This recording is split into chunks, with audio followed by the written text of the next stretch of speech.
के इस प्रोग्राम के आयोजक,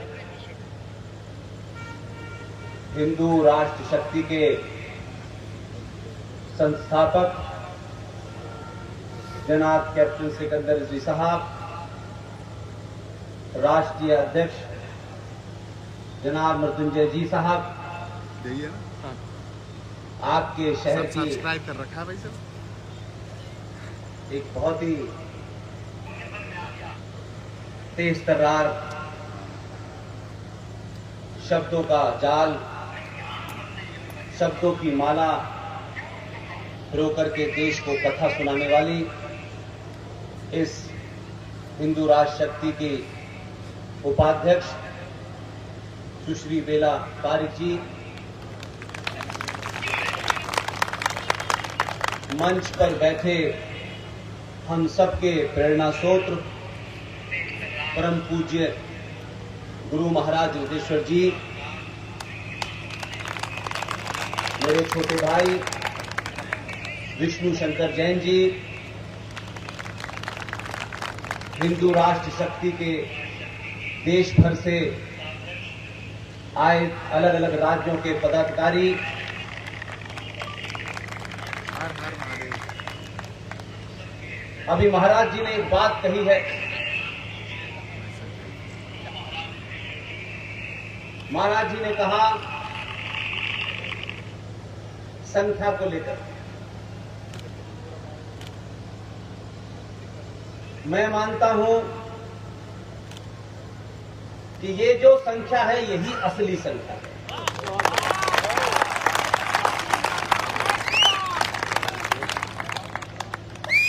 यूं तो देश में बहुत रैलियां होती हैं, कौन नहीं जानता कि किसी भी आयोजन को सफल बनाने के लिए आजकल भीड़ भी किराए पे मिलती है। लेकिन मैं ये मानता हूं, सार्वजनिक मंचों से कह चुका हूं कि अगर मेरी बात सुनने के लिए रात के 2 बजे 2 लोग भी होंगे तो उसी भाषा, उसी शैली में बोलूंगा, क्योंकि आपकी ये मौजूदगी किसी एमएलए, किसी एमपी की चुनाव सभा नहीं है। आप यहां किसी पार्टी के, किसी विचारधारा के कार्यकर्ता के रूप में नहीं आए हैं। कोई ऐसी वजह जरूर है कि 2021 के भारत में जब ये कहा जा रहा हो कि पूरा दुनिया और खासतौर से भारत एक मेटलिस्टिक दुनिया की तरफ बढ़ रहा है, जहां हर आदमी मुझे क्या मिलेगा, मुझे इससे क्या फायदा होगा, ये सोच करके घर से निकलता हो। ऐसे में चाहे मैं हूं, चाहे कैप्टन सिकंदर रिजवी हो, चाहे मेजर जनरल जीडी बख्शी हो, कर्नल आर सिंह साहब हो, ललित अंबरदार हो, सुशील पंडित हो, अंकुर शर्मा हो, ये देश भर में जितने लोग भी हैं, ये पिछले 10 सालों से अपने घर से निकले हुए हैं। इन्होंने कभी नहीं पूछा कि कितने लोग हमें सुनने आएंगे, इन्होंने कभी नहीं पूछा कि इससे हमें क्या फायदा होगा।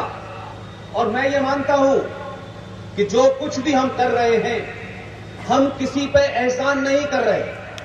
हम समझते हैं कि जो हमें करना चाहिए, जो हमारा दायित्व है, जो हमारी जिम्मेदारी है, हम सिर्फ अपनी जिम्मेदारी पूरी कर रहे हैं।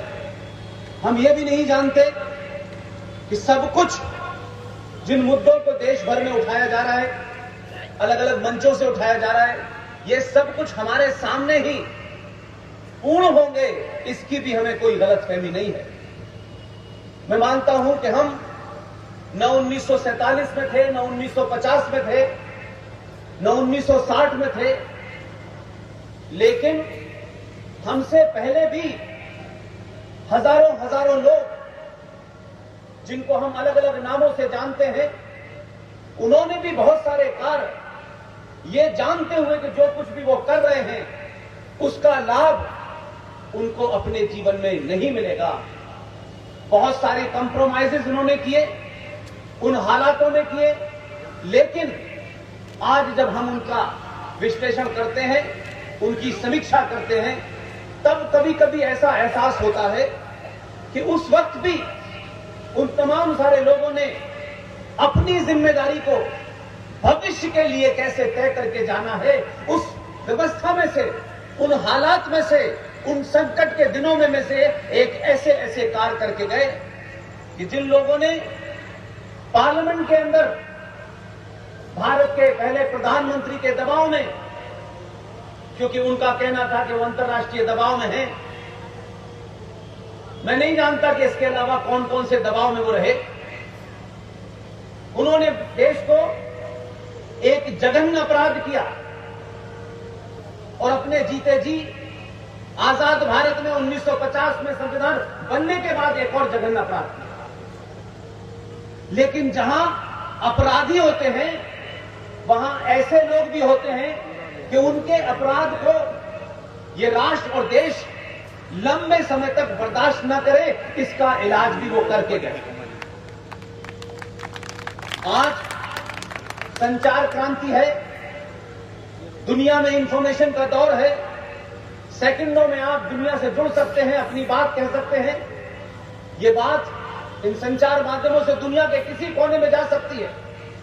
इसलिए कम से कम आज 2020 के भारत में अपने मन में जो भी सवाल हैं उनको दबाइए मत। जितनी ताकत है, जहां भी मिले जगह, 10 लोग हों, 20 लोग हों, जहां न बुलाए गए हों, वहां भी घुसिए और चिल्ला के अपनी बात कीजिए। भारत माता की। हम उस दौर के लोग हैं जब चंद अखबार छपते थे, टेलीविजन नहीं था, अखबार भी सरकार के दबाव में थे और रेडियो भी सरकार के हिसाब से चलते थे। तब बहुत सारी बातें जो सच भी लगती थी, बोलना भी चाहते थे, तो आपके लिए स्पेस नहीं थी, वो जगह नहीं थी। इसलिए मैं कहता हूं कि आज आपको कोई रोक नहीं सकता।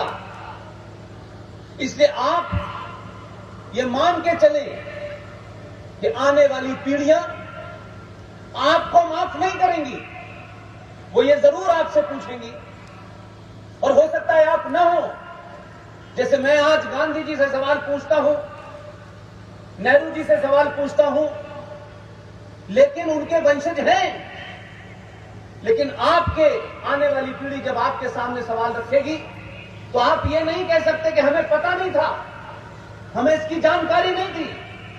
आज संचार क्रांति ने सब कुछ आप तक पहुंचा दिया है, और लोग बिना किसी स्वार्थ के, बिना किसी लालच के, कौन उन्हें क्या देगा और उन्हें क्या मिलेगा, इसी तरीके से जब मैं यहां आपके बीच में बात रख रहा हूं, पूरे देश में कोई टेलीविजन पे जा रहा है, कोई गोष्ठियों में जा रहा है, कोई डिबेट में जा रहा है, इसी तरीके से पूरे देश में यज्ञ चल रहा है।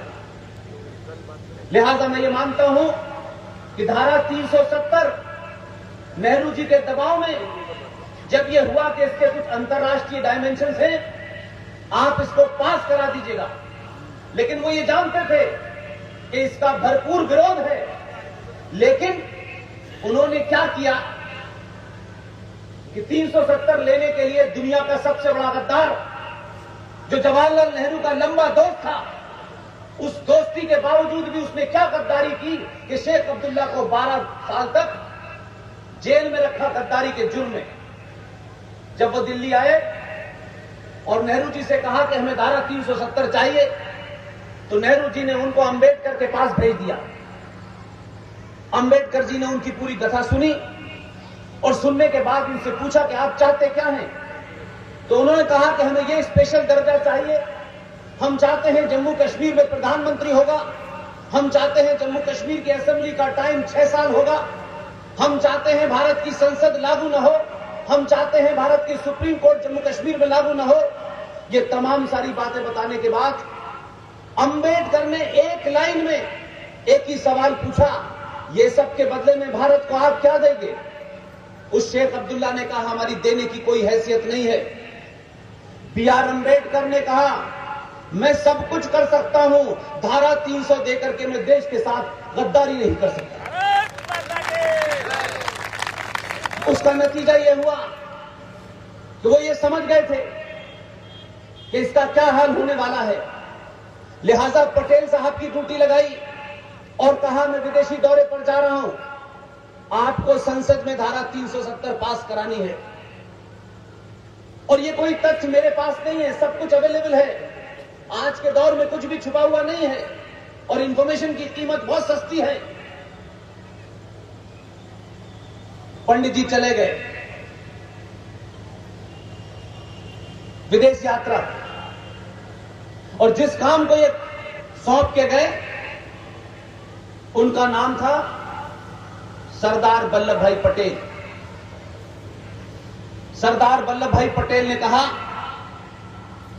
पूरी संसद बैठी, कहा कि नेहरू जी इसको पास कराना चाहते हैं, हम भी चाहते हैं ये पास हो जाए क्योंकि नेहरू जी चाहते हैं। और उस पर खूब बहस हुई पार्लियामेंट में। काफी बहस चलने के बाद, क्योंकि पटेल जी ने कहा था, उनकी बड़ी इज्जत थी क्योंकि लोग उनके स्वभाव को जानते थे, इस सब के बावजूद भी पटेल जी के दबाव में धारा 370 भारत की पार्लियामेंट ने पास कर दी। लेकिन पटेल जी ये जानते थे कि सब नाराज हैं, सबने मेरा मान रखा है, मेरी बात मान ली है, इसलिए उन्होंने रास्ता निकाला। और ये बात मैं इसलिए कहता हूं कि जब आज के दौर में लोग कहते हैं हमारे पास ये नहीं है, हमारे पास वो नहीं है, हम कैसे करें, इतनी मुश्किल है। अगर आपके अंदर राष्ट्र के प्रति अपने स्वार्थों से उठकर के ऊपर कुछ करने का अगर कोई जज्बा है तो आप बुरे से बुरे हालात में भी कोई ना कोई रास्ता निकालें। सरदार पटेल ने उस धारा 370 को पास कराने के बाद एक मीटिंग बुलाई और कहा कि ये हमने पास कर दी है। और मैं ये जानता हूं कि ज्यादातर लोग इसके खिलाफ हैं, और आपकी भावनाओं को ध्यान में रखते हुए मैं आप सबसे एक बात पूछना चाहता हूं कि हमने धारा 370 पास कर दी है और ज्यादातर लोग इससे नाराज भी हैं कि ये देश मजहब के नाम पे बटा था। और जब जिन्ना ने यह कहा कि हिंदू और मुसलमान दो अलग अलग कौमें हैं, ये एक साथ नहीं रह सकती, तभी पाकिस्तान बना, तो पटेल ने कहा तो फिर भारत की धरती पर कश्मीर जो है दो नजरिए के और दो विचारधारा पे कैसे बन सकता है। लिहाजा पटेल साहब ने लंबी बातचीत के बाद यह कहा कि हमने धारा 370 पास कर दी है, लेकिन इस सदन की और बहुमत की जो भावनाएं हैं उसको ध्यान में रखते हुए हम ये कर सकते हैं कि इस धारा को पास करने के बाद हम ये लिख दें कि ये धारा टेम्परेरी है। ये बात मैं इस संदर्भ में रिपीट करता हूं, आपको विश्वास दिलाने के लिए, आपके अंदर इस बात को जगाने के लिए करता हूं, ताकि आप सोचें ऐसा नहीं है कि किसी समय में लोग नहीं थे, उस वक्त भी थे, उनसे पहले भी थे, उन सब ने अपना रोल प्ले किया। उनको इस बात की चाह नहीं थी कि हमें सब कुछ हमारे जीते जी हमें मिल जाए। जिस सरदार पटेल ने धारा 370 को पास करने के बाद सबकी सहमति से लिखा कि इसके नीचे टेम्परेरी लिख दो, तो सरदार पटेल कितने बड़े विजनरी थे। 2020 के भारत के सामने ये बात इसलिए सुनाना चाहता हूं कि जब उन्होंने टेम्परेरी लिखा था तो आप सोचिए कि ये घटना कब की है।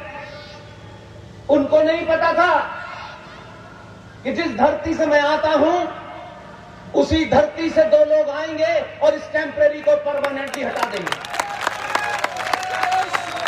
लेकिन उनके मन में ये जरूर रहा होगा कि किसी ना किसी दिन ये जो टेम्परेरी लिखा है यही इसे परमानेंटली हटाने का कारण बनेगा। इसलिए सब कुछ मेरे होते हुए और जितने लोग बोल रहे होगा ऐसा मैं नहीं मानता। इसलिए अपना अपना रोल, अपनी अपनी भूमिका, अपना अपने सामर्थ्य अपनी ताकत के हिसाब से तय करिए और जो कर सकते हैं वो करिए। बहुत सारे लोग हमको लिखते हैं कि हम आपके लिए क्या कर सकते हैं, हम आपसे जोड़ना चाहते हैं। हमने कहा आप कुछ मत करिए,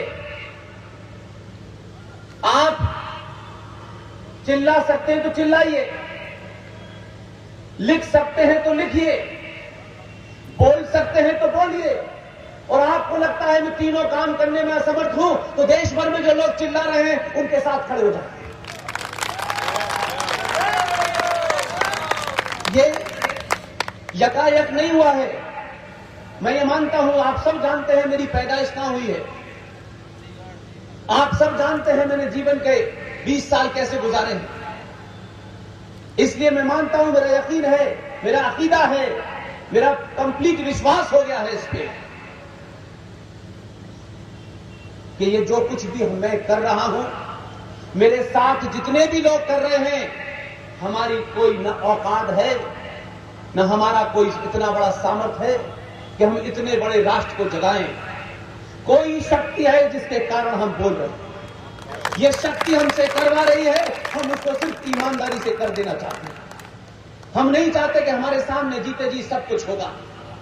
इसलिए विष्णु शंकर जैन साहब, जिन्होंने बहुत कम समय में अपनी बात कही है, इस देश में करोड़ों सिकंदर रिजवी, करोड़ों विष्णु शंकर, जीडी बख्शी, आरएसएन सिंह, सुशील पंडित, ललित अंबरदार हैं। आपने कभी उनको देखने की कोशिश नहीं की और जब आपने वो निगाह पैदा की तो हजारों लोग पैदा हुए। लिहाजा इस मन से एक खास वजह है कि हिंदू राष्ट्र शक्ति ने अपने 100 दिन पूरे होने पर, अपने स्थापना दिवस पर मथुरा को क्यों चुना है। ऐसा नहीं है कि मथुरा के लोगों के पास कोई काम नहीं है और यहां लोग सिर्फ भाषण सुनने आते हैं, ऐसा नहीं है, बिल्कुल भी नहीं है। इसके पीछे एक विचार है, इसके पीछे एक सोच है, क्योंकि हम सनातनी हिंदू हर छोटी सी बात पर खुश होते हैं और खुश होने के बाद इतने खुश हो जाते हैं फिर सो जाते हैं। 712 के बाद, राजा दाहिर सेन के बाद, यह सनातनी हिंदू समाज पहली बार जगा है। इसलिए यह सो न जाए, इसीलिए तय किया गया है कि सभा में 2 लोग हों, 2 करोड़ लोग हों, हमारी वाणी पे कोई असर पड़ने वाला नहीं। हम ये मानते हैं कि जितने भी लोग यहां बैठे हैं, ये वो लोग हैं कि ये जानते हैं कि हम सब लोग कोई प्रोफेशनल स्पीकर नहीं है, हम पैसे लेकर के भाषण देने वाले लोग नहीं हैं। इसलिए जितने भी हैं ये 100 के बराबर एक है। मैं जानता हूं इस मंच से कोई ऐसी घोषणा नहीं होने वाली कि किसी का कैरियर बन जाए, कोई एमएलए की टिकट मिल जाए, कोई एमपी की टिकट मिल जाए। हो सकता है हमारी बातें सुनने के बाद आपकी नींद भी उड़ जाए, आपके अंदर एक हलचल पैदा होने लगे, आप परेशान होने लगे, लेकिन मैं खुश हूं कि 2021 का भारत परेशान होने के लिए रात में आया। ये मेरे लिए बड़ी बात है। इसलिए कुर्सियां कितनी खाली हैं मैं इसकी चिंता नहीं करता, मैं इसकी चिंता करता हूं जितनी भरी हुई है सारी मेरी है। हमारे यहां कुछ बातें बहुत होती हैं और अभी स्वामी जी जब बोल रहे थे तो आपको क्या एक फर्क नजर नहीं आता समाज में? आप इस बात को ध्यान दें कि जब संत महाराज, साधु, पंडित जी, पुजारी जब मठों और मंदिरों से निकलकर देश के सबसे बड़े चैनल पर बैठ करके राष्ट्र की बात करने लगे, समझ जाइए देश बदल गया है। हमने लंबे समय से देखा कि हमारे यहां एक मानसिकता बन रही है। युद्ध होगा, कोई आक्रांता हमला करेगा तो समाज के लोग कहेंगे ये हमारा काम थोड़ी नहीं है, कोई छत्री का काम है वो लड़ेगा, हमारा काम तो सिर्फ ताली बजाना है। ये पहली बार हो रहा है। आश्रम से, मठों से निकल करके साधु संत आज की युवा पीढ़ी को उसकी भाषा में अपने हजारों साल की सभ्यता और संस्कृति को समझा रहे हैं। समय समय की बात है, हर दौर में ऐसा हुआ है। पूरा आप कालखंड देखें, मुगलों से लेकर अब तक का, उस जमाने जो लड़ने का हथियार था वो पूरा का पूरा काल हमारा भक्ति काल कहलाता है। कैसे हम उन आक्रांताओं से लड़ें, कैसे अपनी संस्कृति को बचाएं, कैसे अपनी पहचान को बचाएं। तो जरूरी नहीं था कि शंख बजाना जरूरी था, क्योंकि आप बजा नहीं सकते थे, क्योंकि ऐसे हालात थे। उस दौर की कहानी किससे पढ़ें? लोगों ने अपने सनातन को छुपा करके घर के अंदर एक तुलसी का पौधा लगा करके भी जिंदा रखा। इसलिए यह जरूरी नहीं है कि हर कालखंड में, आज वो आक्रांता पहले घोड़े पे आए थे, ऊंटों पे आए थे, आज वो लोग मोटरसाइकिल पे एक छप्पन लेके आते हैं। काम वही है, एजेंडा वही है, सिर्फ रास्ते बदले हैं। इसलिए मैं कहता हूं कि आप कुछ बातों को बहुत हल्के में लेते हैं। जब भी बात करो, अरे साहब हिंदू समाज बटा हुआ है, ये ब्राह्मण है, ये ठाकुर है, हम जाति में बटे हुए हैं। मुझे कोई इसमें कंफ्यूजन नहीं है। आपको अपनी जाति से प्यार है, होना चाहिए। यह जाति किसी के ऊपर रौब गालिब करने के लिए, किसी को दबाने के लिए नहीं बनी है। इस जाति का कुछ कारण है, कोई वजह है, कोई साइंस है जिसके कारण ये जातियां बनी है। ये बात अलग है कि एक लंबे कालखंड के वजह से, गुलामी के कारण जिन आक्रांताओं के दबाव में आप आए, आपने अपनी जाति को बचाने के लिए तरह तरह के रास्ते निकाले। लेकिन मैं 2020 में आपसे कहता हूं, जो भी आपकी जाति है, अगर आप ब्राह्मण हैं और आपको गर्व है ब्राह्मण होने पे, होना चाहिए। लेकिन मैं ये सिर्फ इतना ही कहना चाहता हूं कि जिन्हें ब्राह्मण होने पे गर्व है, मैं उनसे पूछता हूं शास्त्र कहां है आपका? क्या शास्त्र पढ़ रहे हैं आप? जिन्हें क्षत्रिय होने पे अपना गर्व है, होना चाहिए, उनसे पूछिए तलवार कहां है आपकी? जो लोग कहते हैं कि ये सिर्फ व्यापारी हैं, वो कर क्या रहे हैं आज की डेट में? क्योंकि आप भगवान कृष्ण की जन्मभूमि में बैठे हैं। पूरे जोर से, ईमानदारी से एक बात कहना चाहता हूं। भगवान कृष्ण की जो जन्मस्थली है, जो भगवान यदुवंशियों के आराध्य देवता हैं, भगवान है, उन्हीं कृष्ण भगवान की तस्वीर भारत के संविधान में बनी हुई है। यह पूछा नहीं आपने कभी, क्योंकि आपको यह न बताया गया कि जब भारत का संविधान बना और उसमें जितनी धाराएं बननी थी सब बन गई, तो B.R. अम्बेडकर उस समय का सबसे ईमानदार आदमी, विजनरी आदमी, उन्होंने डॉक्टर राजेंद्र प्रसाद के साथ मंत्रणा की और यह उनका प्रपोजल था कि जो भारत का संविधान है उसमें कई सारी धाराएं हैं, क्या हम हजारों साल की जो संस्कृति है, जो आस्थाएं हैं, जो परंपराएं हैं, जो सरोकार हैं, हम कैसे इस भारत के संविधान में उनको डालें? डॉक्टर राजेंद्र प्रसाद ने कहा कि उनको हम तस्वीरों के माध्यम से डाल सकते हैं, क्योंकि एक तस्वीर 1000 शब्दों के बराबर होती है। इसलिए जो लोग बड़ा काम करके गए थे पटेल की तरह, वो अंबेडकर ने भी किया, वो डॉक्टर राजेंद्र प्रसाद ने भी किया, लेकिन हमने उनको भुला दिया, उनकी चर्चा कम की और गुलाब का फूल लगाए एक साहब की चर्चा ज्यादा की, जरूरत से ज्यादा की। और बाकायदा यह तय होने के बाद यह तय हुआ कि भारत के संविधान में जो भारत की आस्थाओं से जुड़ी हुई हैं, भारत के इतिहास से जुड़ी हुई हैं, उन तस्वीरों को, उस तस्वीरों के माध्यम से संविधान में उनको लाया जाए।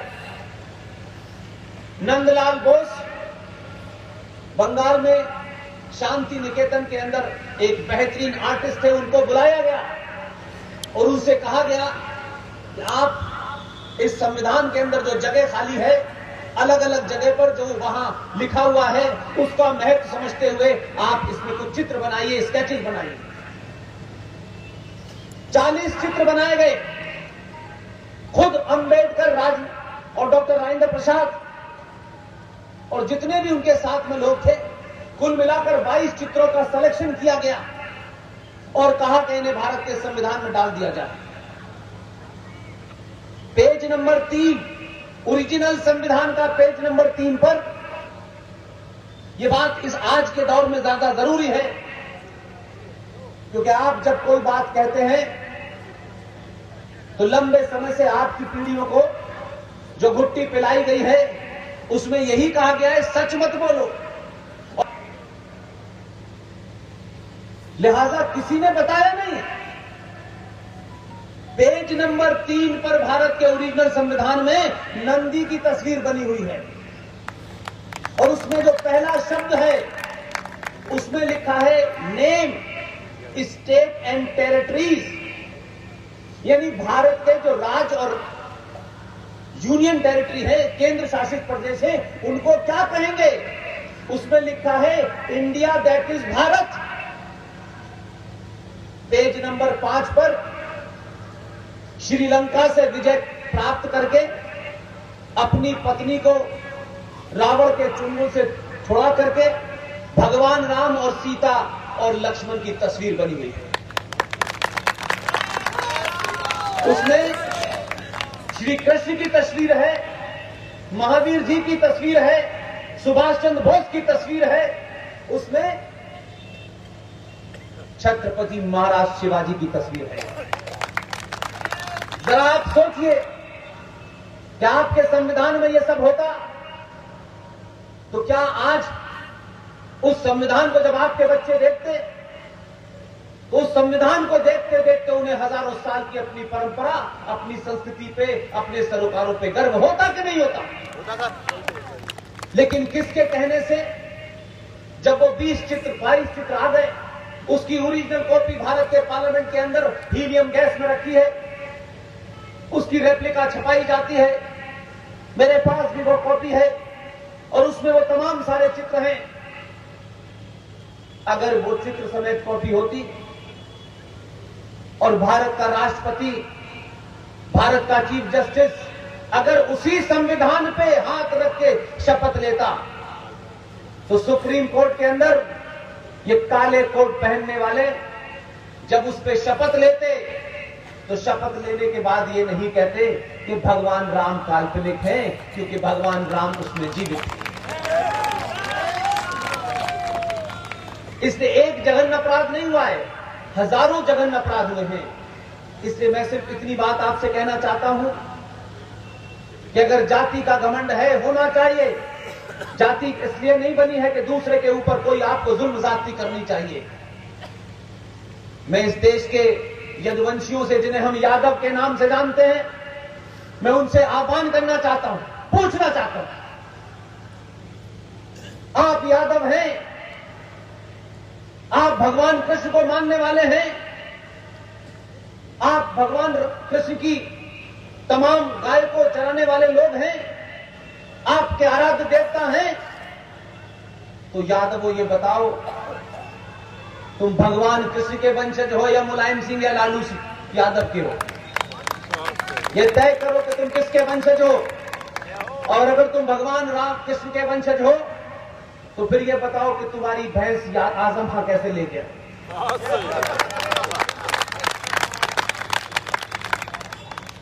ये जो कॉम्बिनेशन बना बना करके देश को तोड़ने की साजिश हो रही है, इसमें एक ही कॉम्बिनेशन क्लासिक है।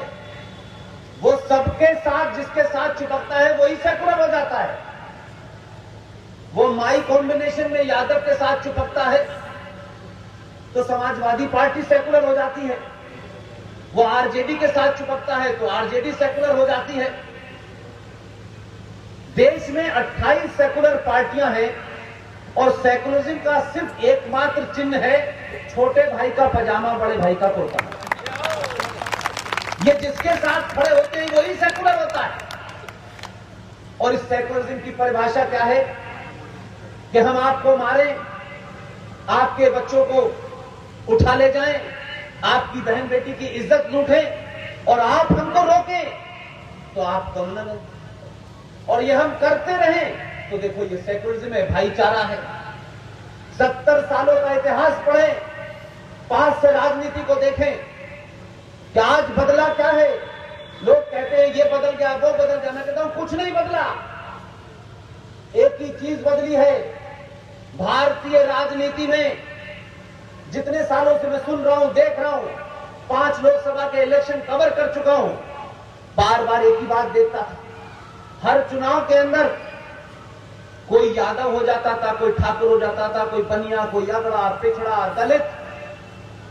लेकिन 70 सालों से 72 सेक्ट में बटा हुआ मुसलमान हमेशा मुसलमान ही रहता था। न वो अहले हदीस होता था, न शिया होता था, न सुन्नी होता था, न बरेलवी होता था, न देवबंदी होता था। इसलिए आपके आज के दौर में युवाओं के माध्यम से कहना चाहता हूं, स्कूलों में जो झूठा इतिहास, झूठा साहित्य पढ़ाया गया है, यह मजबूरी है कि आपको उस झूठे सवाल के झूठे जवाब ही लिख के आना है, क्योंकि आपको मार्कशीट अपनी मजबूत करनी है। ये मार्कशीट आपको नौकरी दिला सकती है, ये मार्कशीट राष्ट्र नहीं बचा सकती। इसलिए हमको कंफ्यूज इन लोगों ने किया है कि ये देश सबका है। हम मानते हैं देश सबका है, लेकिन देश और राष्ट्र में जो घालमेल किया गया है वो सिर्फ आप ही के साथ किया गया है। आपको बताया गया कि देश और राष्ट्र में कोई फर्क नहीं है, हम सब मिलकर रहेंगे। ये गंगा जमुना तहजीब, ये भाई भाई, ये भाईचारा, ये हिंदू मुस्लिम भाई भाई, तमाम ये नारे लगे। आप कोई इतिहास की घटना उठा के देख लीजिए, किसी दौर में नहीं थे भाई भाई। उन्हीं भाईजान ने 1947 में एक एजेंडे के तहत, क्योंकि आपको यह समझाया इस तरीके से गया है कि भारत का विभाजन अंग्रेजों ने करा था और हिंदू मुस्लिम तो बड़ी भाईचारे में रह रहे थे, उनमें फूट डाली और देश बंट गया। लेकिन 2021 में जिस शब्द को बहुत ज्यादा बोला जा रहा है, अभी मुझे कल गुजरात पहुंचना है, 4-5 दिन पहले मैं वापस आया हूं। गुजरात के बड़ौदा में पिछले 6 महीने से एक आंदोलन चल रहा था, क्योंकि गुजरात के लोग समझदार बहुत हैं, ये तो साबित कर ही दिया उन्होंने, इसलिए कोई कंफ्यूजन नहीं है। और गुजरात के ऐसे लोग हैं कि जो 1947 में उनसे गलती हुई थी, उसका प्रायश्चित उन्होंने 2-2 भेज करके कर लिया है।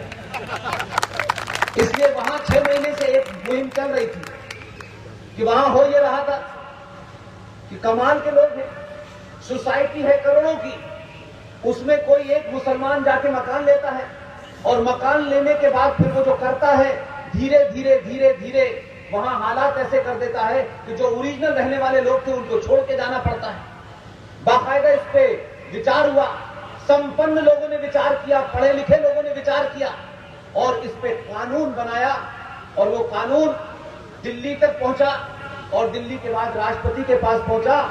आज गुजरात के अंदर कई सारे ऐसे क्लॉज लगा दिए गए हैं कि ये जो अल्लाह मियां के दूत हैं ये वहां नहीं रह सकते।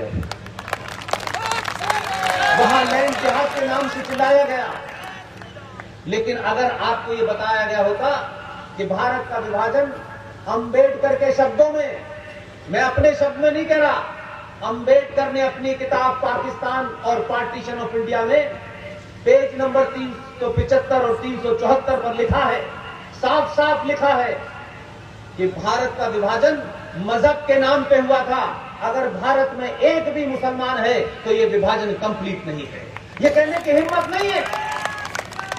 हमने बहुत सारे गाने सुनाए, सारे जहां से अच्छा, लेकिन सरदार पटेल की 3 जनवरी 1948 की वो स्पीच जो उन्होंने कलकत्ता के मैदान में दी थी, जो ऑल इंडिया रेडियो ने रिलीज कर दी है, एक बार उसको भी सुन लीजिए। आपको पता चल जाएगा कि उस वक्त भी देश के अंदर ये सच बात बोलने वाले लोग थे, लेकिन झूठे मक्कारों की गिनती ज्यादा थी, इसलिए सच लोग अपनी बात नहीं कह पाए।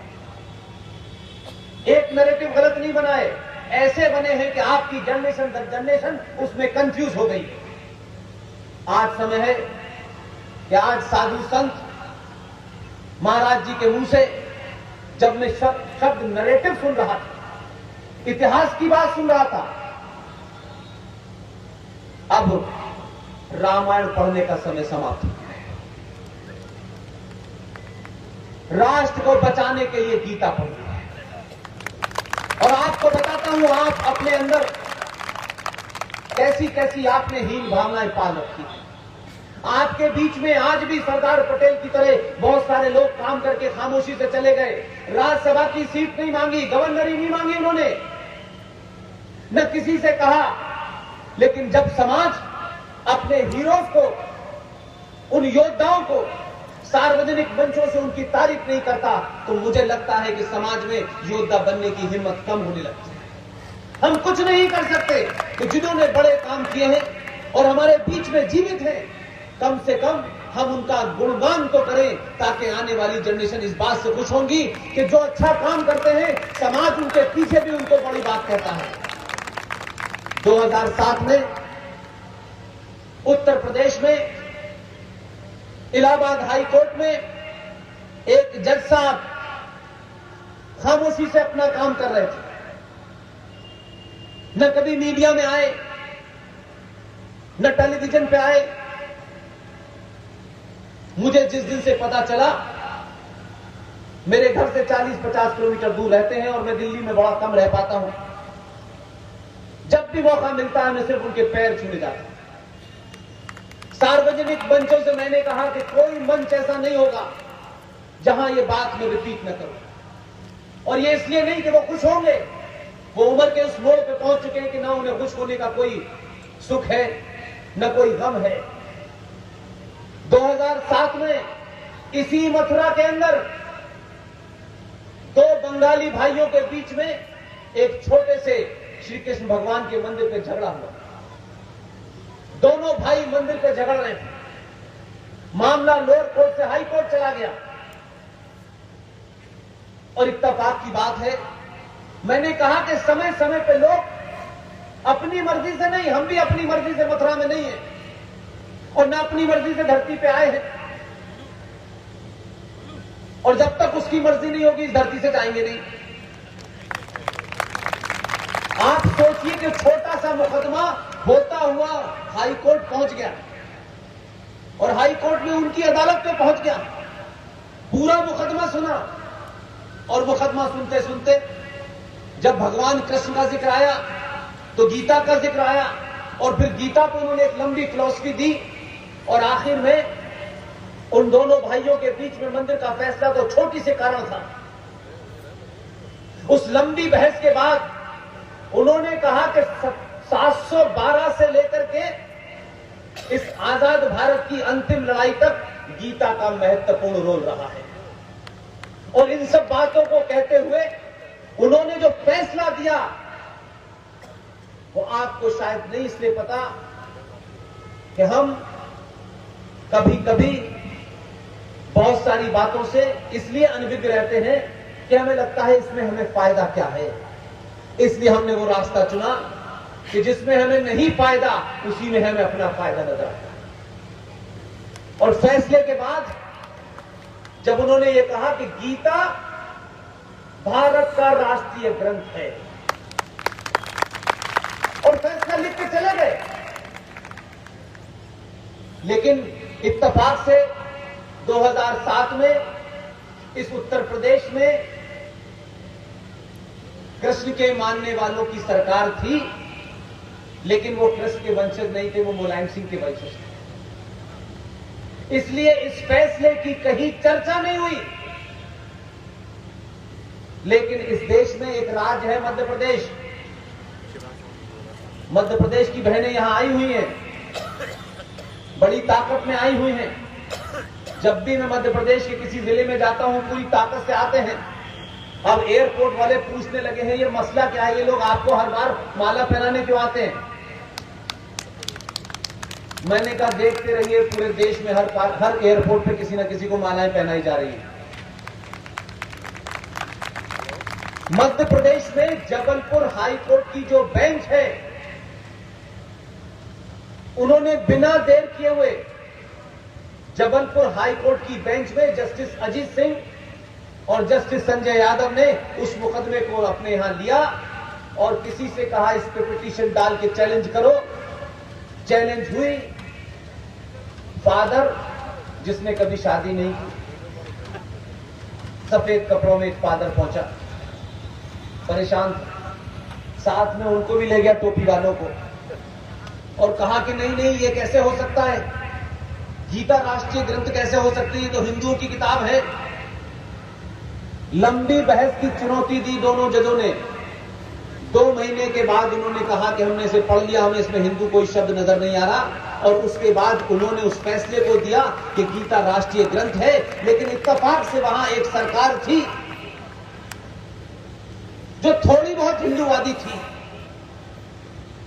मध्य प्रदेश की सरकार ने जबलपुर हाई कोर्ट के फैसले को हाथों हाथ लिया और पूरे मध्य प्रदेश के सरकारी स्कूलों के अंदर 9th और 10th क्लास के अंदर गीता का सार कंपलसरी कर दिया।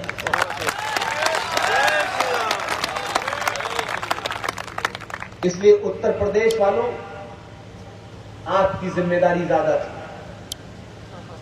ये काम आप भी कर सकते थे। इसलिए सरकारों के भरोसे रहना छोड़ दीजिए। दुनिया में जितनी भी कौमें हैं, जो जिंदा कौमें हैं, जिनको अपने होने पे गर्व है, जिनको अपनी आस्थाओं, परंपराओं, संस्कृति से बहुत लगाव है, वो सत्ता का मुंह नहीं देखती। सत्ता का मुंह लालची, कायर समाज देखता है, डरपोक समाज देखता है और अपनी हर समस्या का हल सरकार से कराना चाहता है। जिस दिन आप इस बात के लिए तैयार हुए कि हम हैं कौन, किसके वंशज हैं, हम किस लिए इस धरती पे आए हैं, करोड़ों रुपया कमाएंगे, हजारों करोड़ों मठ हैं, खरबों दौलत है, ये मठ उसके नहीं जाता, वो मठ उसके नहीं जाता, ये वो संप्रदाय है, ये संप्रदाय है, इसमें बांट करके सब लोग अपनी अपनी दुकानें चला रहे हैं। ये कम सेकुलर है, ये ज्यादा सेकुलर है, ये वामपंथी है, ये सोशलिस्ट है। आपने दुकानें चलाई, लेकिन आप जब चारों तरफ से घिर गए, तब आपको पहली बार लगा कि हम यादव नहीं है, हम ठाकुर नहीं है, हम ब्राह्मण नहीं है। मुझसे बहुत सारे लोग ये बात पूछते हैं, विदेशी अखबारों में उस वक्त भी लिखा गया था, उस वक्त भी ये बात लिखी गई, हमने नहीं पढ़ी कि आज 2014 इसलिए नहीं पैदा हुआ कि कोई गुजरात से आया है। 2014 इसलिए पैदा हुआ कि पहली बार भारतीय राजनीति के केंद्र में हिंदू सनातनी आया और समाज को पता चला कि हम भी सत्ता बदल सकते हैं, अपनी मर्जी से ला सकते हैं, बिना किसी मदद के ला सकते हैं, खुल्लम खुल्ला ला सकते हैं, और हमें किसी झूठे मक्कार सेकुलरिज्म की जरूरत नहीं है। और जब आपने सही तरीके से नारा लगाया, सही भावना प्रकट की, तो 2014 पैदा हुआ, और जो कमी आप 2014 में कर गए थे, वो 2019 में आपने ताकत के साथ आगे बढ़ा दी। इसलिए ये भाव, ये कुंठा, ये इंफिनिटी कॉम्प्लेक्स, ये एहसास कमतरी जो आपके अंदर डाली गई है कि हिंदू तो कायर हैं, डरपोक है, लालची है, लड़ना नहीं चाहता। अरे एक बार मौका तो दिया होता। जब बांटना बंद हुआ और आप समझ गए कि हम इतने बढ़ चुके हैं, तो आपने एक ही मौके में देश के तमाम ठेकेदारों को जो वोट में कहते थे मुलायम सिंह, मुसलमानों का कॉम्बिनेशन अपने साथ रख लो तो हम चुनाव जीत जाएंगे, आपने सारे कॉम्बिनेशन तोड़ दिए हैं। इसीलिए 20 राज्यों में आप हैं। इसीलिए हैं। मैं किसी राजनीतिक दल को कोई सर्टिफिकेट नहीं दे रहा, लेकिन उसकी परिणति के कारण मैं आपके अंदर उस पुरुषार्थ को, उस भरोसे को, उस आत्मविश्वास को जगाना चाहता हूं कि एक बार आपने अपने आप को पहचाना, और आपने अभी थोड़ा सा पहचाना है, पूरी दुनिया में खलबली है, पूरी दुनिया में आपके बारे में बात हो रही है, विदेशी अखबार लिखते हैं आपके बारे में। ये राय उनकी है, ये यहां के दानिश्वर बुद्धिजीवियों की नहीं है। यहां के 90% बुद्धिजीवी बिके हुए दलाल हैं। इस देश में मीडिया तय करता था कौन सा नैरेटिव चलाया जाएगा। आप टेलीविजन देखते हैं, कितना बड़ा बदलाव है, आप एहसास कीजिए। भारतीय सनातनी समाज जो आम नागरिक है, वो शायद इंग्लिश बहुत नहीं समझता, और कोई बहुत तेज तर्रार फर्राटेदार अंग्रेजी बोलने वाला हो तब तो शायद बिल्कुल भी नहीं समझता। लेकिन आपकी ताकत है, इस देश में सारे इंग्लिश मीडिया के लोग शुरू करते हैं वेलकम से, और प्रोग्राम का अंत होता है सनातन के साथ। आज वो मुद्दे तय करते हैं कि देश में मेजॉरिटी क्या चाहती है। यही कारण है कि आपके मथुरा के यही संत बार बार अंग्रेजी टेलीविजन पे पूरी ताकत के साथ राष्ट्र की बात, संतों की बात, हिंदू की बात, संस्कृति की बात, मंदिर की बात उसी हिंदी भाषा में कहते हैं। अंग्रेजी टेलीविजन मजबूर है बुलाने के लिए। यह आपकी ताकत है। लेकिन अब तक तो हम यही देखते थे, ऊंचा पजामा नीचे कुर्ता वाले पहुंच जाते थे। पहली बार आपके लोग उसी भाषा में जवाब दे रहे हैं जिस भाषा में जवाब देना चाहिए। ये कानून, ये आस्था, ये परंपराएं, ये तमाम सारी चीजें एक सभ्य समाज के लिए होती हैं। जब सभ्य समाज के अंदर हर आदमी बंदूक की, तलवार की भाषा समझता हो, तब मंत्रों के उच्चारण से उसकी समझ में नहीं आता।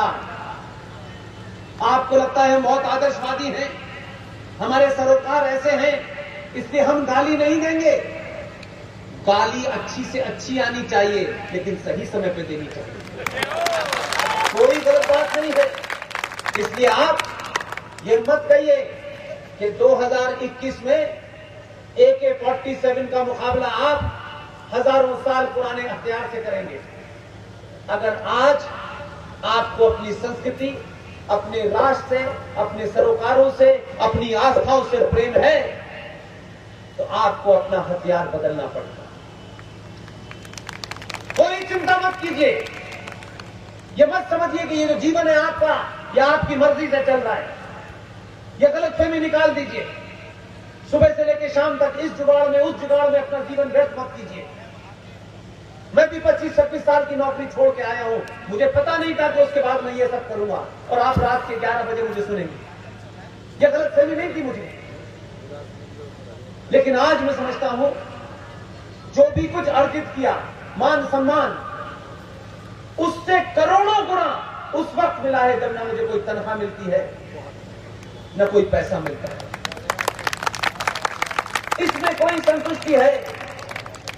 आज मुझे लगता है कि तमाम देश भर में जो संत घूम रहे हैं, कोई टी शर्ट में है, कोई शर्ट में है, कोई कोट में है, कोई टाई में है, भारत राष्ट्र को ऐसे ही संतों की आवश्यकता है।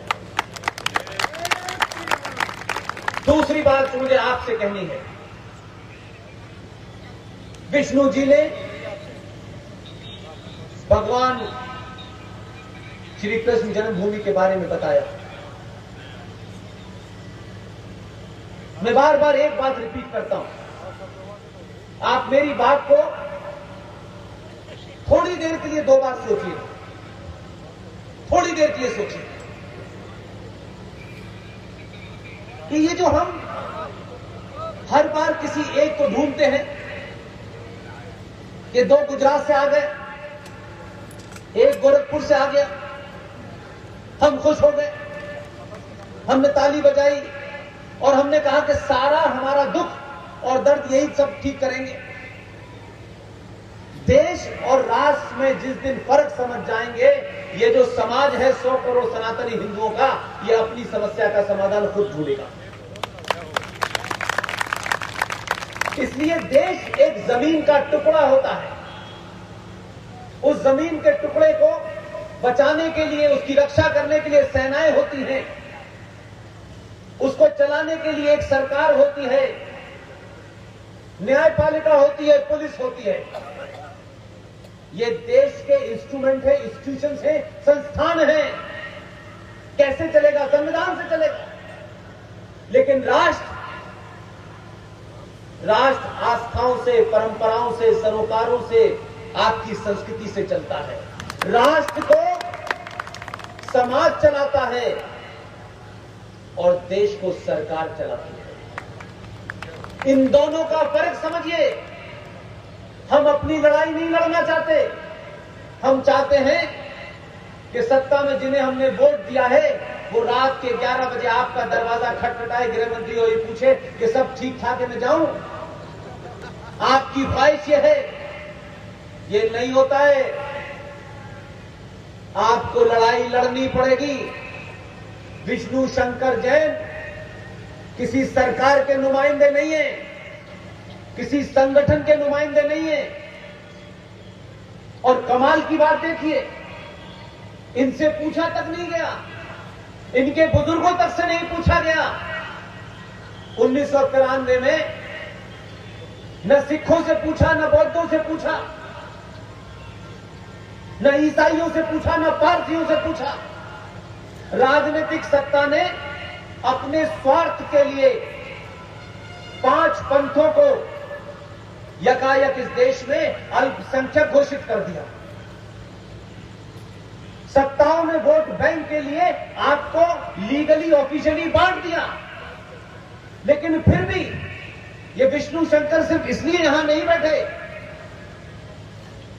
कि इन्होंने मथुरा के ऊपर केस किया है, ये नहीं है विषय। ये इसलिए बैठाए हैं कि मैं ये बात बताना चाहता हूं देश को कि 2013 में इनसे बगैर पूछे जो हिंदू धर्म के पिलर थे, सनातन के पिलर थे, जो एक बड़े परिवार के हिस्से थे, बिना पूछे इनको भी कहा कि आप भी माइनॉरिटी हैं। तो 50,000 पारसी भी माइनॉरिटी है, 1.5% सिख भी माइनॉरिटी है, 3.5% क्रिश्चियन भी माइनॉरिटी है और 0.55% जैन भी माइनॉरिटी है। लेकिन 19% यानी 22 करोड़ मुसलमान भी माइनॉरिटी है। क्या आपको नहीं लगता कि विष्णु शंकर जैन जो अल्पसंख्यक है भारत के संविधान के हिसाब से आज की डेट में, विष्णु शंकर जैन ही इस देश के बहुसंख्यक समाज के आराध्य देवता भगवान कृष्ण भगवान की भूमि की लड़ाई लड़ रहा है। ये बड़ी बात नहीं है। इन्होंने इस लड़ाई को इसलिए शुरू नहीं किया है कि इस लड़ाई के लड़ेंगे और फिर उसके बाद पटना से राज्यसभा की सीट मिल जाएगी। ये नहीं सोच के लड़ा इन्होंने। इसलिए एक विष्णु शंकर नहीं, एक जीडी बख्शी नहीं, आपके अंदर हजारों विष्णु शंकर छुपे हुए हैं, हजारों जीडी बख्शी आर सिंह छुपे हुए हैं। एक बार स्वार्थों से और लालच से ऊपर उठने की जरूरत है। हजारों साल पुरानी सभ्यता चंद सालों में वापस होती हुई नजर आएगी। आंध्र प्रदेश, जहां न कोई हिंदी जानता है, हम जैसे लोगों की हिंदी तो बिल्कुल कोई नहीं जानता होगा। अगर वहां से चल के चंद 2 महीने 3 महीने के अंदर हिंदू राष्ट्र शक्ति आंध्र प्रदेश में पहुंच जाती है और वहां की अध्यक्ष गौरी जी यहां आपके बीच में आती हैं, तो ये ऐसा ही नहीं हो रहा। कोई बात जरूर है कि दुनिया भर के लोग हम सबको सुन रहे हैं और आपके कितने बड़े संत महाराज, उनकी पूरी वाणी अगर उनके सामने पर्दा लगा दिया जाता और उनकी पूरी वाणी कोई सुनता तो अंग्रेजी स्कूल का बच्चा भी कहता क्या ब्यूटीफुल भाषण है। अफसोस यह है कि हमारी कायरता और लालच ने इस रंग को जिसे आप भगवा कहते हैं, भारत में 2 ही ऐसे रंग हैं जिसके प्रति भारत के 100 करोड़ सनातनी हिंदू की आस्था है। उन रंगों के ऊपर उसने कभी सवाल नहीं उठाया, कभी उसके ऊपर कोई छींटाकशी नहीं की। एक है भगवा और दूसरा है भारत की सेनाओं का वर्दी। बहुत सोच समझ के आपके बीच में जो लोग हैं, किसके एजेंडे पे बिके हुए हैं, बहुत सोच समझ करके, ऐसा नहीं था जल्दबाजी की बात है। कर्नल आर एस सिंह साहब ने एक किताब लिखी है, नो द एंटी नेशनल, देश के गद्दारों को जाने। 52 टॉपिक कवर किए, उसका हिंदी संस्करण 1 महीने में आएगा। आप सोचिए कि क्या सोच करके ये षड्यंत्र रचा गया होगा कि 26/11 जब भारत में हुआ तो बहुत सोच समझ के ये किया गया कि भारत के एक कर्नल को, श्रीकांत पुरोहित को, और कैसे एक महिला जो गेरुए वस्त्र पहनती है, एक आर्मी अफसर को, और कैसे आपने साध्वी प्रज्ञा ठाकुर के वस्त्रों का मामला था। साध्वी प्रज्ञा इंपॉर्टेंट नहीं है, उसके वस्त्र इंपॉर्टेंट है। ये सोच करके साजिश आपके देश के नेताओं ने पाकिस्तान के साथ रची कि देश की करोड़ों करोड़ों जनता का इस देश की सेना से विश्वास हट जाए और ये जो गेरुआ वस्त्र है इसके प्रति नफरत पैदा हो जाए। ये सोच करके साध्वी प्रज्ञा और कर्नल पुरोहित को आपने फंसाया। आपको जानकर ताज्जुब होगा, 26/11 की पूरी साजिश दिल्ली की सरकार में बैठी हुई एक विदेशी महिला ने गढ़ी। उसके पालतू दलालों ने उसको इंप्लीमेंट किया। तथ्यों के साथ बात आपके सामने रखा। 24 नवंबर को भारत के गृह मंत्री के आदेश पे एक हाई पावर डेलीगेशन, जिसमें भारत का home secretary Madhukar Gupta, first secretary, second secretary, तमाम वो सारे लोग, जब भारत के अंदर कोई ऐसी स्थिति हो जिसे आप वॉर रूम कहते हैं, ऐसी किसी अकस्मात स्थिति के लिए हमेशा देश के अंदर एक रिजर्व में इंतजाम होता है। एक साजिश के तहत 2 महीने पहले एक प्लान किया गया, लोगों को चुना गया कि जो भारत की सुरक्षा की एजेंसियां जितनी होती हैं, किसी इमरजेंसी के समय जब उन्हें यह चिंता करनी होनी चाहिए, तो 2 महीने पहले यह तय कर दिया गया और 24 नवंबर को भारत के होम सेक्रेटरी मधुकर गुप्ता के अंडर में एक पूरा डेलीगेशन गया, पाकिस्तान में इस्लामाबाद गया और 25 तारीख को उसमें एक शख्स जो उसमें मौजूद था, उसको कुछ ऐसा लगा कि यहां कुछ गड़बड़ है। उन्होंने पूरी कोशिश की कि वो बाहर आ जाएं, लेकिन आने नहीं दिया गया। आखिर में रात में उस आदमी ने कहा मुझे भारत जाना है, मेरे परिवार में बहुत इंपॉर्टेंट ट्रेजेडी हो गई। रात में वो आदमी बाघा बॉर्डर से वापस आ गया। सरकार ने उसको निकलने नहीं दिया। सब कुछ तथ्य मौजूद है, कोई ऐसा नहीं है कि ये तथ्य सिर्फ मेरे पास है। लेकिन पाकिस्तान सरकार ने 24 और 25 2 दिन को जाने वाले उस डेलीगेशन के बारे में ये कहा कि आप इस्लामाबाद से ऊपर एक बहुत खूबसूरत पहाड़ी है, उसको मरी कहते हैं, आप मरी जाइए और एक दिन का हम दौरा आपका एक्सटेंड कर देते हैं। भारत का पूरा डेलीगेशन उस मरी हिल स्टेशन पे चला गया जहां से दुनिया के किसी से भी आपका कोई कम्युनिकेशन नहीं हो सकता।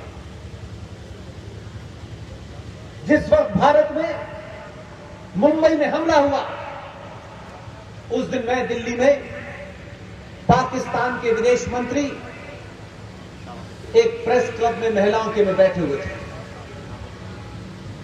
यानी इस तरीके की रचना रची गई कि कोई यकीन ही ना कर पाए कि भारत का हाई पावर डेलीगेशन इस्लामाबाद में है और पाकिस्तान का फॉरेन मिनिस्टर दिल्ली में बैठा है, और सारी योजना के तहत किया गया। और जो कसब नाम का आदमी आया, आप सब जानते हैं कि उसके हाथ में कलेवा क्यों बांधा गया।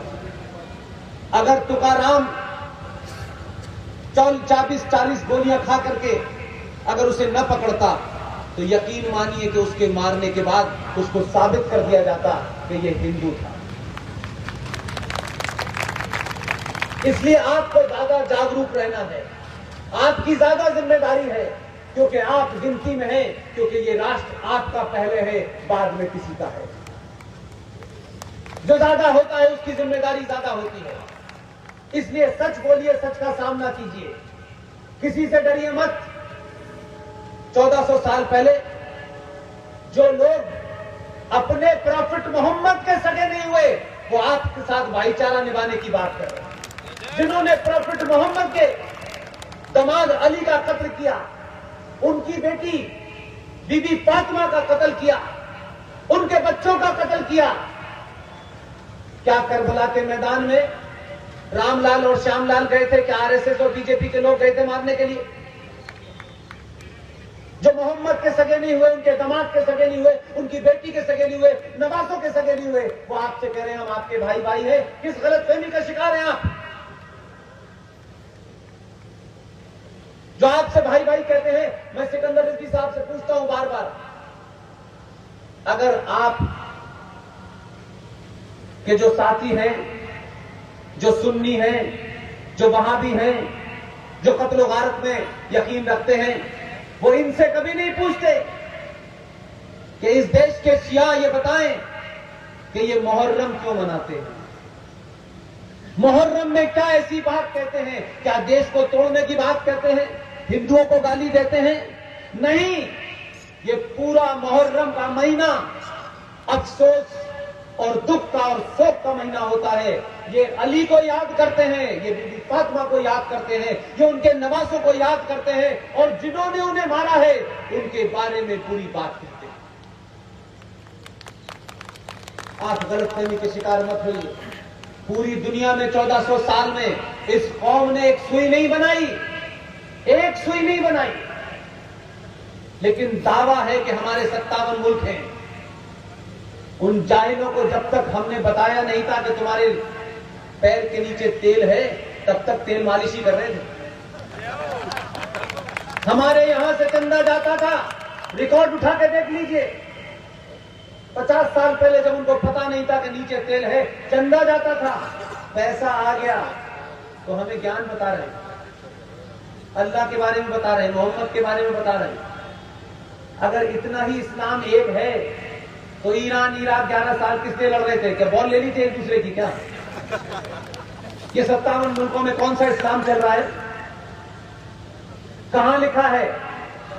इसलिए ये जो मस्जिद बनी हुई है ये नाजायज है, ये हराम है, और ये इसलिए है कि मेरी गाड़ी से अगर कोई सुन भी रहा हो, इस्लाम में मस्जिद पवित्र स्थल नहीं है, ये सेक्रेड प्लेस नहीं है, ये मंदिर का काउंटर पार्ट नहीं है, ये मंदिर से उसकी बराबरी नहीं की जा सकती। ये खुद कुरान कहता है, ये खुद इस्लाम कहता है। मंदिर एक ऐसा स्थल होता है जिसमें भूमि पूजन होता है, जिसमें मूर्ति की प्राण प्रतिष्ठा होती है, तब उसे मंदिर माना जाता है। मस्जिद में मोहम्मद साहब की प्रतिमा तो हो नहीं सकती, कोई पूजा होकर के चुना जाता होती नहीं है। खुद इस्लाम मानता है कि मस्जिद समय समय पर ढहा दी जाती है, यहां से उठा के वहां बना दिया जाता है, वहां से उठा के वहां बना दिया जाता है। लेकिन भारत में इस्लाम, मस्जिद, कब्रें, ये इस्लाम का एक्सपेंशन का एक एजेंडा है। बताइए, इस्लाम में कब्रों का कंसेप्ट नहीं है। जो अल्लाह मियां के पास चला गया है उसे जमीन में दफनाइए, जमीन समतल कर दीजिए, उस पर ईंट नहीं रखी जा सकती। लेकिन भारत में ये कब्रिस्तान, ये मजार, ये आपको मूर्ख बनाने के लिए हैं। और हम इतने बड़े मूर्ख हैं कि दिल्ली में एक आदमी की मजार बनी हुई है, उसका नाम है शाह वलीउल्लाह। जरा इतिहास पढ़िए और इन्हीं का इतिहास पढ़िए। शाह वलीउल्लाह वो आदमी था जिसने अहमद शाह अब्दाली को खत लिख के बताया था कि आप भारत आइए, हमला कीजिए, क्योंकि हिंदुस्तान में इस्लाम खतरे में है। लेकिन आप कहां से चले थे, कहां आ गए यार।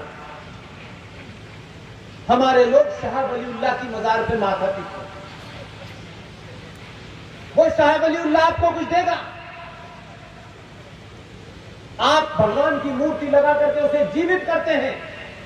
आप जब दीप जलाते हैं और मंत्रों को उच्चारण करते हैं तो आप उन्हें जागृत करते हैं। वो समाज कहीं अजमेर में, कहीं निजामुद्दीन पे मरे हुए लोगों से मांग रहा है। अगर उसकी इतनी औकात होती तो वो मरता ही नहीं ना। आपने कैसे कैसे सिस्टम बनाए, थोड़ी देर के लिए सोचिए तो। आप कौन सी आधुनिकता में चले गए हैं। हर घर में बर्थडे मनाई जा रही है, मनाइए, कोई मुझे दुख नहीं है। न बड़े टोकते हैं, न कोई पुजारी टोकता है, न कोई संस्कारी टोकता है। आप बर्थडे में आपको शौक हो गया है कि हमें पश्चिम से बनाई हुई सभ्यता को लेना, लीजिए। आप केक काटते हैं और फिर ये पूछते हैं कि आज कितने साल के हो गए। 54 मोमबत्ती जलाते हैं और केक काटने से पहले बुझा देते हैं। जो मजार है, जहां मर गया है, वहां जली हुई मोमबत्ती लगाते हैं और जो जिंदा है उसे बुझा देते हैं। यार कहां की कौन सा कंसेप्ट है यार। थोड़ी देर के लिए तो कर क्या रहे हो। मरा हुआ आदमी देख रहा है, वहां मोमबत्ती जला रहे, जा जाके जला रहे, बुझ तो नहीं गई, तेल डालने जाते। जो जिंदा है उसकी सारी मोमबत्ती बुझा देते, उसे उसी दिन मार देते। यार कहां से मंदिर जाना न जाना महत्व नहीं रखता। मैं तो कभी मंदिर नहीं गया और इस 3 साल में ऊपर वाले ने अच्छा अच्छा मंदिर घुमा दिया। अपनी मर्जी से कहीं नहीं गया। चाहे कामाख्या का मंदिर हो, चाहे पुरी का मंदिर हो, चाहे उज्जैन का मंदिर हो, चाहे बाबा विश्वनाथ का मंदिर हो, खुद ही बुला लेते हैं, खुद ही चला जाता। अपनी मर्जी से नहीं गया। इसलिए जब तक यह मस्जिद है जो नाजायज तरीके से हिंदुस्तान के मुसलमानों ने इसलिए बनाई है ताकि यहां की हजारों साल से जो सनातन संस्कृति को मानने वाले लोग हैं वो हमेशा कुंठा के शिकार रहे। उनकी आने वाली नस्लें देखें कि इनके पूर्वज कितने कायर थे, कि इनके भगवान श्री कृष्ण की जमीन के ऊपर अपनी ताकत के बल पे हम एक मस्जिद बनाएंगे और आज उसको आप हटा नहीं पाए। मेरा इतना ही कहना है, क्या मस्जिद कानून से बनी थी? क्या 30,000 मंदिरों को कानून से बाबर ने और औरंगजेब ने बनाया था? अगर कानून से नहीं बने थे तो आपको किसी हकीम लुकमान ने कहा है कि आप कानून से लीजिए? किसने कहा है? किसी ने कहा है आपसे? क्या भगवान मर्यादा पुरुषोत्तम राम का मंदिर जज साहब ने जो फैसला दिया वो किस पे दिया है? अगर 6 दिसंबर को आप पुरुषार्थ न दिखाते तो जज साहब कैसे बताते कि नीचे मंदिर है?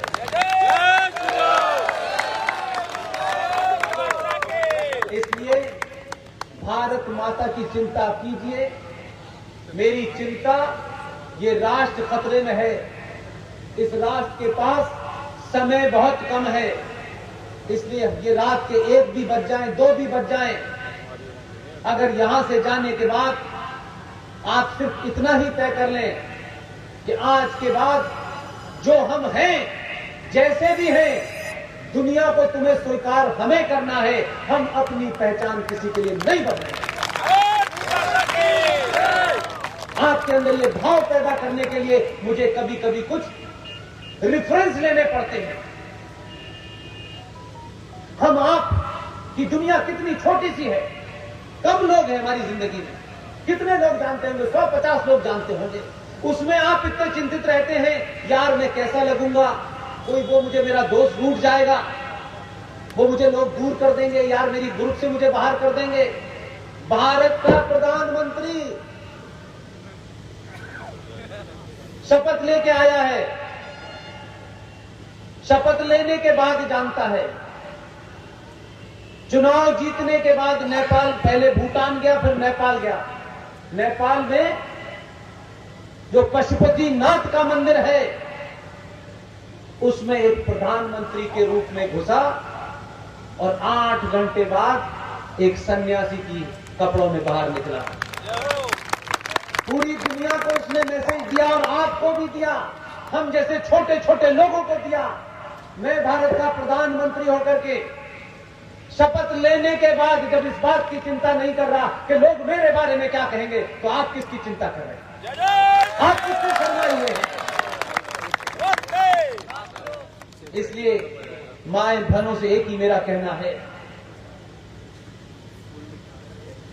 कि जो मां होती है उसकी ही जिम्मेदारी होती है कि वो बच्चे को डरपोक बनाए या शिवाजी बनाए। शिवाजी की पूरा चरित्र जीजाबाई के कारण था। मैं माओं से कहता हूं, बहनों से कहता हूं, बेटियों से कहता हूं, आप जो करना चाहती हैं आप करिए। मुझे कोई न आपको निर्देश करने का कोई हक है, न आपको कोई टोका टोकी का मेरा हक है। लेकिन आप के अंदर ये कुंठा क्यों पैदा हो गई है कि तैमूर की अम्मी ही खूबसूरती की सबसे बड़ी मिसाल है। किसने कहा? अगर खूबसूरती की कोई मिसाल है, इस दौर में है, आज के दौर में है, युवाओं के लिए मैं कहना चाहता हूं, उन लड़कों के लिए कहना चाहता हूं जो दिन भर मोटरसाइकिल पे ढूंढते हैं। अगर किसी पुरुषार्थी पुरुष की कोई मिसाल है आधुनिक भारत में, और आपका इंस्पायरेशन, आप जिससे मुतासिर होते हैं, इन्फ्लुएंस होते हैं, अगर ये घटिया किस्म की बॉलीवुड है भी, तब भी बीच बीच में ऐसे पुरुषार्थी फिल्में आती हैं, अगर उनसे प्रेरणा भी ले लेंगे तो आज भारत के युवा को, भाई को, पिता को, पति को बाहुबली बनना चाहिए और भारतीय महिलाओं को देवसेना बनना चाहिए। मैं इसलिए कहता हूं कि देखिए, खूबसूरती तो बहुत की परिभाषा अलग अलग हो सकती है। एक कायर समाज, एक कंफ्यूज, एक डरी और एक कुंठा भरी महिला न जीवन में कभी खूबसूरत दिख सकती है, न कोई बड़ा काम कर सकती है। कपड़े और मेकअप कभी तय नहीं करता है कौन खूबसूरत है। आप जो करते हैं वो तय करता है कि आप कौन हैं। इसलिए देवसेना ने एक कायर राजा के कायर सेनापति ने जब उसकी आबरू को छूने की कोशिश की, उसने उसकी उंगलियां काट दी और उसके पुरुषार्थी पति ने खड़े बड़े बाजार में खड़े होकर के बिना किसी लाभ लपेट के उस कायर राजा के सेनापति ने जो कहानी सुनाई, उस बाहुबली ने उसकी कहानी नहीं सुनी। उस बाहुबली ने अपनी पत्नी से पूछा, तुम्हारे साथ देवसेना क्या हुआ था? एक पुरुषार्थी पति को देवसेना ने जो बात बताई, पुरुषार्थी पति ने अपनी पत्नी के वाक्यों के ऊपर यकीन किया और उसने कहा कि इसने मेरी आबरू से खेलने की कोशिश की, इसलिए मैंने उसकी उंगलियां काट दी।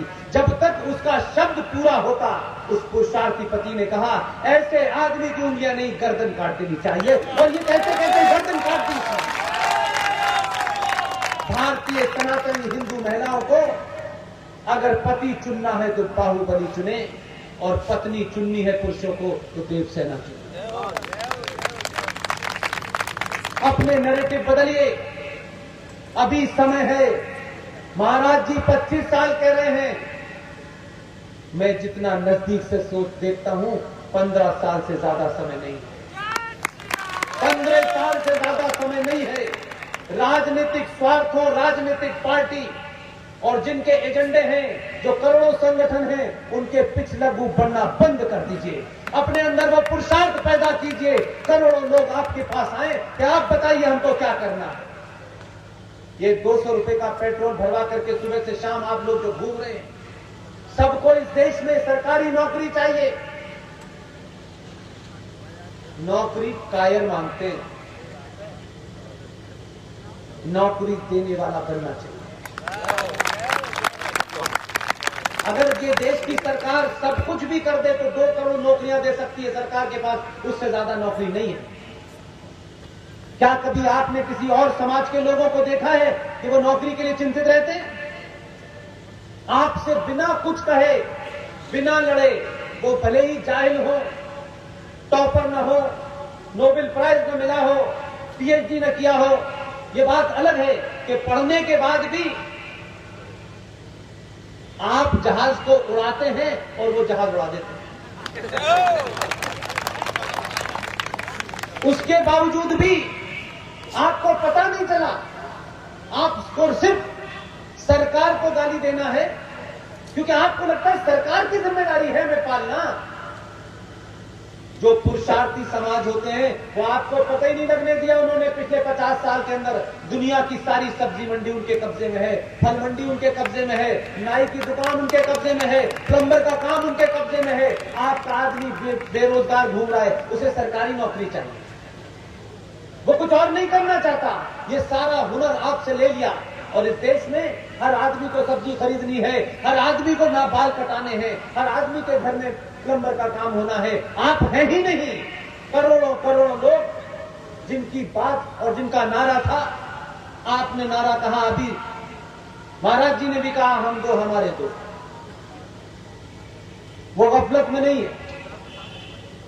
उनको मालूम है कि वो आपकी तरह बेवकूफी का काम नहीं करेंगे, वो सरकार से माफी नहीं मांगेंगे। वो ये जानते हैं कि लोकतंत्र में बहुमत के लिए वोट की ताकत होती है। उनका नारा है, हम दो हमारे दो, बाकी तुम गिन लो। आपको 2 बच्चे नहीं पाले जा रहे, आपकी बड़े संकट है। 2 बच्चों को अमेरिका भेजना है, पहले दिन से ही आपको इसको सीओ बनाना है। ये सीओ बनने के बाद भी बचने वाले नहीं हैं, कि जिनको कुछ खोने के लिए नहीं है, वो किसी वक्त भी आपके घर के अंदर आएंगे। जो कश्मीर में किया है, जो मालदा में किया है, जो केरल में किया है, जो रामपुर में, मुरादाबाद में, संबल में, आजमगढ़ में, अलीगढ़ में, पूरे देश में 700 के आसपास कश्मीर बन चुके हैं और आपको कुछ पता ही नहीं चल रहा। आप किसी गफलत के शिकार हैं और शिकार रहना चाहते हैं। आपको लगता है आज में जी रहे हैं। जिंदा कौमें अगर मरने का हुनर छोड़ देती हैं, अगर वो फन और हुनर छूट जाता है तो वो जिंदा नहीं रहती। इसलिए जिंदा रहने के लिए मरने का हुनर सीखिए। जब लोग मुझसे पूछते हैं कि मैं देश के लिए जान दे सकता हूं, मैंने कहा भाई ये फलसफा बंद करो। देश के लिए जान देने वाला नहीं चाहिए मुझे, इस देश के लिए जान लेने वाला चाहिए। जो दे सकता है वही बात करो। जान देना बहुत आसान है, छत पे से कूद जाइए समाप्त हो जाएंगे, बहुत आसान काम है। लेकिन राष्ट्र के खिलाफ जो अधर्मी शक्तियां हैं, जो इस देश को अंदर से तोड़ना चाहती हैं, जो इसको खोखला करना चाहती हैं, जो एक एजेंडे के तहत गजवाए हिंद लाना चाहती हैं, जिनको किसी दूसरे के मजहब की वजूद को चैलेंज करने के बारे में बताया गया है, आपकी लड़ाई उनसे है। इसलिए अपने हथियारों को बदलिए, अपनी सोच को बदलिए। ये मत समझिए कि आज आप यहां हैं तो सब कुछ ऐसे ही चलता रहेगा। आप भक्ति में लीन रहेंगे, भक्ति करिए, भक्ति की जरूरत है, लेकिन भक्ति जब ही सुरक्षित रहेगी जब बीच बीच में शक्ति का प्रदर्शन करेंगे। ये जो दिल्ली में आपने भेजा, ये ऐसे ही नहीं आया, आप जानते भी नहीं थे। आपने सिर्फ ये सुना था कि कुछ लोग 15 मिनट का टाइम मांग रहे थे गुजरात में, पूरा 1 हफ्ते का वक्त दिया उसके बाद टाइम मांग ले रहा है बचे बचे। अब टाइम नहीं मांगते, अब उन्हें पता चल गया कि जो 15 मिनट मांग रहे थे उसका काम गुजरात में समाप्त हो गया, दिल्ली में ज्यादा काम इसलिए यहां आ गया। अपने अंदर पुरुषार्थ पैदा कीजिए, अपने अंदर की कुंठा को निकाल दीजिए। आप सब पुष्पेंद्र हैं, आप सब कर्नल RS सिंह साहब हैं, आप सब जीजी बख्शी हैं। स्वार्थ से और लालच से ऊपर उठिए। किसी ने आपको लालच दे दिया कि दुबई ले जाना है, कल से 2 बच्चों की मेरे पास वीडियो आ रही है, मैं हमें लालच दिया गया, हम दुबई आ गए, हमें कहां छोड़ दिया? किस लिए भाई? ये इतना लालच क्यों है? इस मिट्टी में बहुत कुछ है, ये रेगिस्तान जाने की जरूरत नहीं है। इसमें अगर पानी भी डाल दोगे तो कुछ न कुछ ऐसा पैदा हो जाएगा कि घर चल जाएगा। अपनी जरूरतों को खामखा बढ़ाया हुआ है आपने, क्योंकि आपने मापदंड समाज में एक शब्द और संपन्नता के बना लिए हैं कि 5 गाड़ियां जब तक न हो, बड़े बड़े मकान न हो। 1200 एकड़ के कश्मीरी पंडितों के सेब के बाग थे, उन्होंने अपने जीवन में किसी मुसलमान को मुसलमान नहीं कहा, गाली तक नहीं दी। जिन बच्चों को महिलाओं ने पढ़ाया, पहली क्लास में पढ़ाया, 10th में पढ़ाया, BA में पढ़ाया, वही लड़का घर में घुसा, उस महिला, उस मां के समान लेडी का रेप किया और 12 टुकड़ों में काट दिया उसने। हमारे ऊपर आरोप लग सकता है, हम तो बहुत कुछ कह सकते हैं। कश्मीर के सबसे विद्वान आदमी को उठा करके लाए और सड़क पे ला करके पहले चाकू से उसकी दोनों आंखें निकाली। उसका बेटा दिल्ली में है, जिंदा है, और फिर बाप के गोली मार दी। 3 दिन बाद वो लोग गए, उनका घर जाके देखा, वो विद्वान आदमी, उसकी मेज पर कुरान मजीद अरबी में था, उसका वो कश्मीरी में ट्रांसलेशन कर रहा था। जब उनको नहीं बख्शा तो किसको बख्शेंगे? किस गलतफहमी के खिलाफ हैं? जो बात अभी कराची की कह रहे थे, लाहौर जो भगवान राम की संतान लव और कुश के नाम पे रखा हुआ है, उस लाहौर में 1935 में यही भाषण हम जैसे पागल दे रहे थे, कोई सुनने को तैयार नहीं था। आज वहां दिवाली नहीं मनाई जाती। ये मथुरा, ये मस्जिद, ये भीड़, ये किसी एजेंडे के तहत है।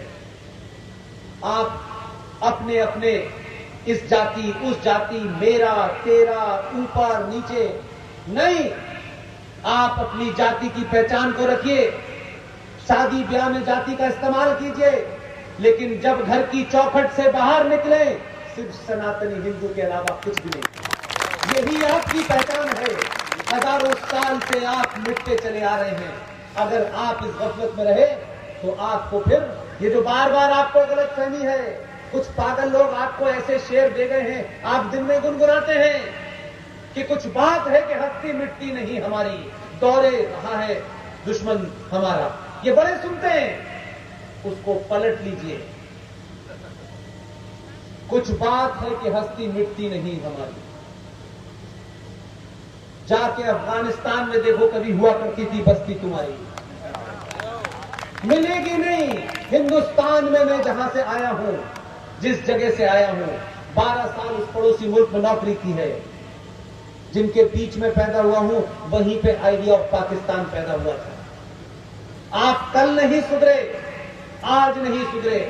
यकीन मानिए, आप जिस भोग विलास में लगे हुए हैं, जिस सुविधाओं को अर्जित करने में लगे हुए हैं, आप अपने बच्चों को वो उनके साथ वो जघन्य अपराध कर रहे हैं कि वो बच्चे जिंदा रहेंगे, आपकी तस्वीर तक घर पे नहीं लगाएंगे, आपका नाम लेने से भी वो शर्माएंगे। अगर आप चाहते हैं कि आपके बच्चे ये सोचें कि मेरी मां ने, मेरे पिता ने, मेरे भाई ने अपने जीते जी मुझे आने वाले खतरों के बारे में बताया था, इतना ही होगा, जीवन भर याद रखेंगे। लेकिन मिनरल वाटर पिला करके, इधर रास्ता न जाओ कि इधर जिहादी खड़े हैं, उधर मत जाओ उधर जिहादी खड़े हैं, इससे समस्या सॉल्व नहीं होगी। जिधर खड़े हैं उधर ही से जाइए, एक नहीं 2 बार जाइए, चौथी बार समाप्त कर दीजिए, रास्ता साफ हो जाएगा। रास्ता बदलने से राष्ट्र नहीं बचेगा।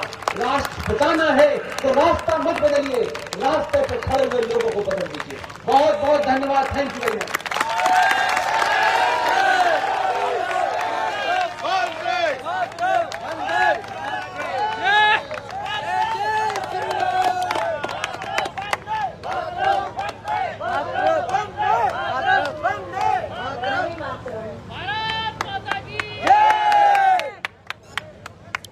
सभी तालियों से सरकार स्वागत करेंगे और सभी अपना अपना स्थान ग्रहण करें, क्योंकि अब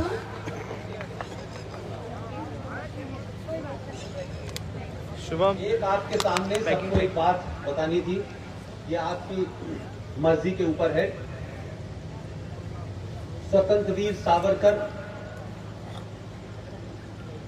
हिंदू राष्ट्र शक्ति के प्रेरणा स्रोत हैं। स्वतंत्र वीर सावरकर जी और सुभाष चंद्र बोस की ये संगठन तस्वीर लगाता है। स्वतंत्र वीर सावरकर के परिवार के लोग मेरे मित्र हैं। आपने बड़ी झूठी कहानियां सुनी होंगी।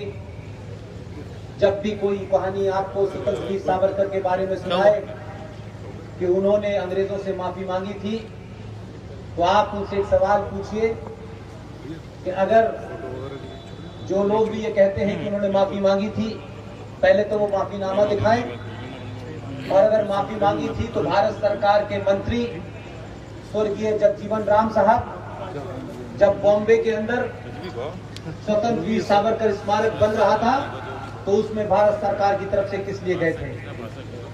श्रीमती इंदिरा गांधी ने 1980 में स्वतंत्र वीर सावरकर स्मारक को जो चिट्ठी लिखी है, वो चिट्ठी सार्वजनिक है। उस चिट्ठी में कहा गया है कि भारत ने ऐसा वीर सपूत पैदा नहीं किया है। पीवी नरसिम्हा राव भारत के प्रधानमंत्री ने यह चिट्ठी लिखी कि उनसे बेहतरीन कोई फ्रीडम फाइटर नहीं था। इसके अलावा आपको उनके जन्म की डेट याद है, उनकी पुण्यतिथि याद है, लेकिन भारत में पहली बार हिंदू राष्ट्र शक्ति स्वतंत्र वीर सावरकर स्मारक के साथ मिलकर के 2 मई को, जब स्वतंत्र वीर सावरकर अंडमान की जेल में थे, 2 मई को उनको रिहा किया गया था। अंडमान निकोबार से स्वतंत्र वीर सावरकर स्मारक के कई सारे लोग और पूरे देश में हिंदू राष्ट्र शक्ति और जो लोग उसके सदस्य नहीं भी हैं और जो सावरकर के हिंदुत्व को मानते हैं, 2 मई को एक यात्रा पूरे देश में निकल रही है। कई राज्यों से, कई जिलों से होती हुई जाएगी। और अगर इस देश को, इस राष्ट्र को बचाना है तो स्वतंत्र वीर सावरकर का हिंदुत्व हमको चाहिए। ये छोटे मोटे अलाला दलालों का हिंदुत्व हमको नहीं चाहिए। लिहाजा आप सबसे मेरी विनती है कि आप जहां कहीं भी हो, जिस जिले में हो, जब भी इसकी सूचना आपको मिले, आप उनका स्वागत करें, उनका हौसला बढ़ाएं। पूरा जो सावरकर का परिवार में जितने लोग हैं, उनके भाई के बेटे हैं, उनकी बेटियां हैं, वो सारा का सारा परिवार उसमें होगा और हिंदू राष्ट्र शक्ति जगह जगह उनका स्वागत करेगी। इस बहाने हमें सावरकर को समझने, उनको जानने का मौका मिलेगा और आपकी बढ़ी हुई तादाद जब वहां पहुंचेगी तो जो ऊंट की पीठ पर बैठ के खजूर तोड़ रहे थे 1400 साल पहले, वो सीधे वही वापस चले जाएंगे। बहुत बहुत शुक्रिया।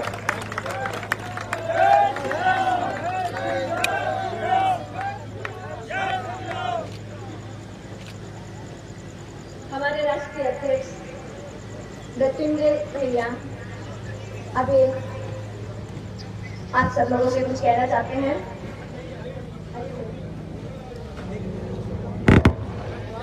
जय श्री राम, जय जय श्री राम।